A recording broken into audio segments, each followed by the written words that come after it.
பாருங்க நம்ம தால் தடுக்குன்னு செய்யறதுக்காக இப்போ வேக போன பருப்பு இந்த அளவுக்கு தண்ணி எடுத்துக்கோங்க. இப்போ தண்ணி ஊற்றிக்கோங்க. இப்போ நான் பருப்பு நல்லா கழுவிட்டு வந்திருக்கிறேன். இப்போ பருப்பு சேர்த்திக்கோங்க. பருப்புக்கு தேவையான அளவு மஞ்சள். இப்போ இதுக்கு ஒரு டிப்ஸ் எப்படின்னா, நம்ம ஆயில் ஊற்றுவோம். ஆயில் ஊற்றினா பருப்பு பொங்கி பொங்கி வரும். இப்போ கொஞ்சம் நெய் சேர்த்திக்கிங்க. பாருங்க இந்த அளவுக்கு நெய் சேர்த்திக்கிட்டீங்கன்னா பருப்பு பொங்கி வராது. இப்போ நம்ம மூடி போட்டு ஒரு 4 விசில் வரையும் வச்சுக்கலாம்.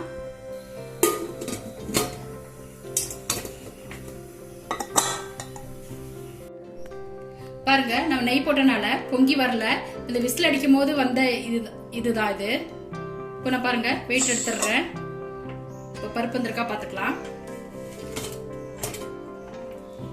பாருங்க நல்லா பருப்பு வெந்திருக்கு. இப்போ தண்ணி இருந்துட்டு நல்லா கடைஞ்சிக்கலாம். பருப்பு கடைஞ்சிக்கலாம். நம்ம நல்லா நைஸா கடையணும்னு வேண்டியது இல்ல. பருப்பு 1-2 மசிஞ்சா போதும்.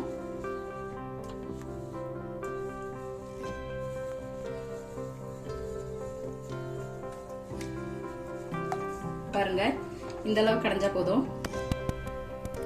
இப்ப நம்ம குழம்புக்கு தக்காளி எல்லாம் வதக்கணும். இப்ப அதை வதக்கிக்கலாம்.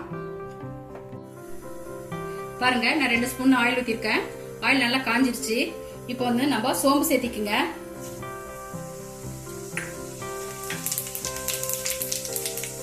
இப்ப நம்ம எடுத்து வச்ச வரமிளகாய் சேர்த்திக்குங்க. பாருங்க 2 வெங்காயம் பொடியா நறுக்கிருக்கேன். இதை இது கூட போட்டுக்கிட்டு நல்லா வதக்கிக்கலாம்.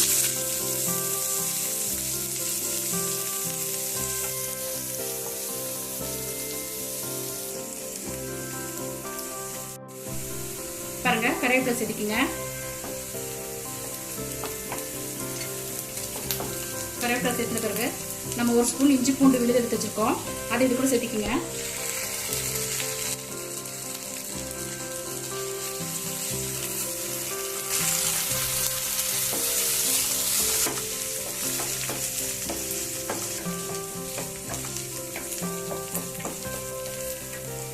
இப்போ நம்ம பொடியா நறுக்கி வச்சிருக்க 2 தக்காளி இது கூட சேர்த்துட்டு நல்லா வதக்கிக்கலாம்.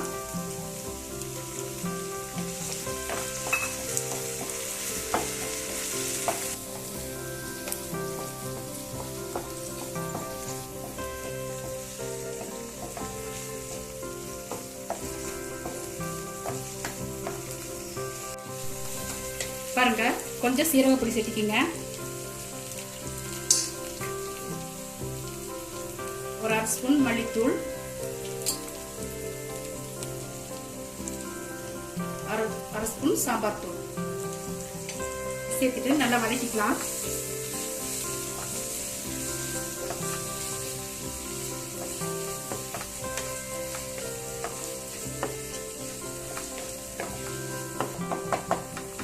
நல்லா தக்காளி நசுக்கி விட்டுக்குங்க.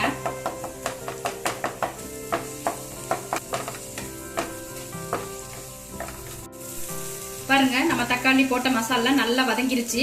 இப்போ இந்த ஸ்டேஜ்ல வந்து நம்ம பருப்பு வேக வச்சிருக்கோம் இல்லையா, அதை இது கூட சேர்த்திக்கலாம்.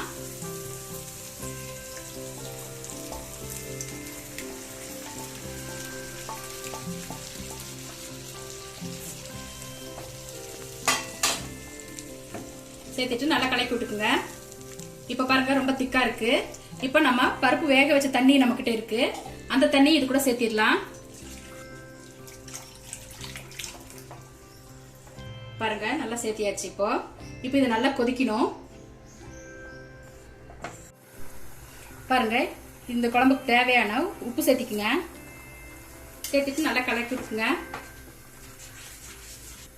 இது நல்லா கொதிக்கட்டும். பாருங்க ரெடி ஆயிடுச்சு. இதை வந்து ஒரு பவுலுக்கு மாத்திக்கலாம் நம்ம.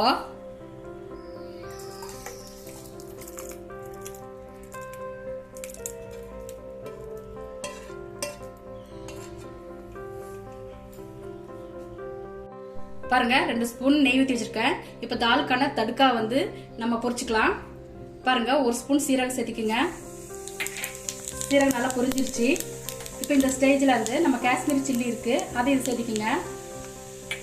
சேர்த்திட்டு நல்லா கலக்கிக்குங்க. இப்போ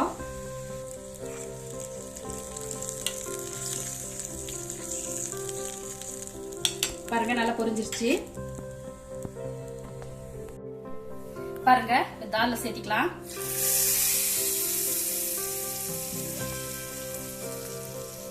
பாருங்க ஃபேமஸான பஞ்சாபி தால் தடுக்கா ரெடி ஆயிடுச்சு. இது சப்பாத்தியோட சேர்ந்து சாப்பிட்றதுக்கு ரொம்ப சுவையாக இருக்கும். நீங்களும் ட்ரை பண்ணி பாருங்கள். ட்ரை பண்ணி பார்த்து உங்களுக்கு பிடிச்சிருந்தா உங்கள் ஃபீட்பேக்ஸை எங்கள் கமெண்ட் செக்ஷனில் பதிவு பண்ணுங்கள். இந்த ரெசிபி பிடிச்சிருந்தா இந்த வீடியோவை உங்கள் ஃப்ரெண்ட்ஸுக்கும் ஃபேமிலிக்கும் ஷேர் பண்ணுங்கள். மறக்காமல் லைக் பண்ணுங்கள். அடுத்த ரெசிபி வரை நன்றி, வணக்கம்.